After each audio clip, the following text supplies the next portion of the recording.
محمد صلی اللہ علیہ وآلہ وسلم بن عبداللہ بن عبدالمطلب بن ہاشم بن عبد مناف بن قصی بن قیلاب بن مرہ بن قاب بن لعی بن غالب بن فخر بن مالک بن نظر بن قینانہ بن خزیمہ بن مدرکہ بن الیاس بن مزر بن نزار بن معاد بن عدنان. کچھ جنریشنز کے بعد اسماعیل علیہ السلام و بن ابراہیم علیہ السلام بن آزر یا تارخ بن نحور بن سروغ بن رعو بن فالغ بن ہود علیہ السلام بن شالخ بن ارفخشد بن سام بن نوح علیہ السلام بن لامک بن متوشالح بن ادریس علیہ السلام بن یارد بن محللئیل بن کنان بن انوش بن شیس و بن آدم علیہ السلام. دوستو یاد رہے کہ یہ صرف نبی صلی اللہ علیہ وآلہ وسلم کا شجرہ نسب نہیں بلکہ یہ نبی علیہ السلام کے علاوہ قرآن پاک میں موجود تمام 25 انبیاء کرام کا بھی شجرہ نسب ہے. اس چارٹ میں ہم نے یہاں پر سب سے پہلے حضرت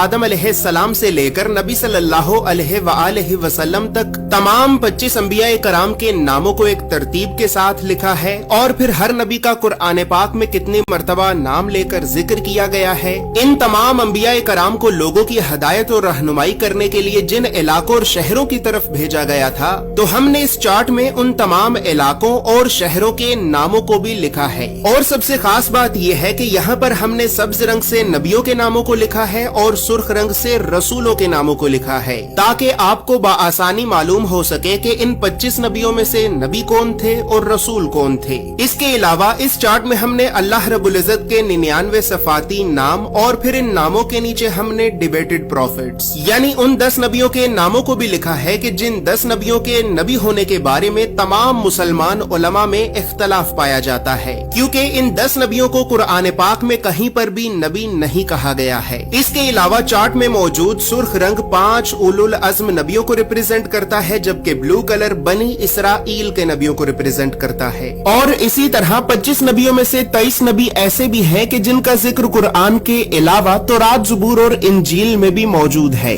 لہٰذا اسی وجہ سے ہم نے انبیاء کرام کے عبرانی اور یونانی یعنی ببلکل ناموں کو بھی اس چارٹ میں لکھا ہے. ان تمام معلومات کے علاوہ نبی صلی اللہ علیہ وآلہ وسلم کے ساتھ خلفائے راشدین، بنو عباس، بنو امیہ اور اہل بیت اطہار کا کیا رشتہ تھا تو ان تمام خاندانی رشتوں کو بھی ہم نے اس چارٹ میں ایکسپلین کیا ہے. اس چارٹ میں موجود تمام معلومات اردو اور انگریزی دونوں زبانوں میں ہی موجود ہیں. اور دوستو چونکہ اس چارٹ کو بنانا ایک بہت بڑی ذمہ داری کا کام ہے لہٰذا اسی وجہ سے ہم نے 1000 سال پہلے لکھی گئی کئی مستند اسلامک کتابوں کا مطالعہ کر کے 1 سال کی ریسرچ اور محنت کے بعد اس چارٹ کو بنایا ہے. اور اس چارٹ کو ہم نے اس وجہ سے بنایا ہے کیونکہ بدقسمتی سے ہمارے بچوں کو اسکول سے یونیورسٹی تک اللہ کے نبیوں کی سیرت اور سنت کے بارے میں بتانا تو دور، یہ تعلیمی ادارے ہمارے بچوں کو کبھی بھی اللہ کے نبیوں کے نام تک نہیں بتاتے. اور اسی وجہ سے آج ہم اللہ کے نبیوں سے اس قدر دور ہو چکے ہیں کہ اب نہ ہی تو ہمیں اللہ کے نبیوں کے نام آتے ہیں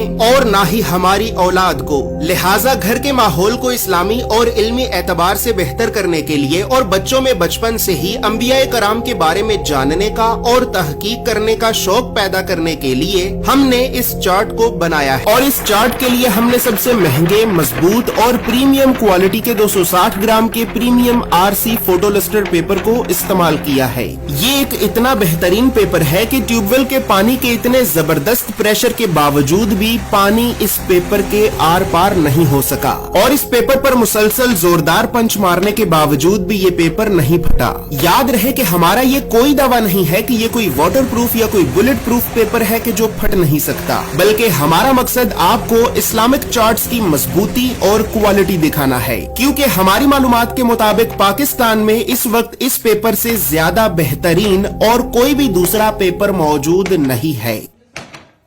زور سے پیپر دکھائیں.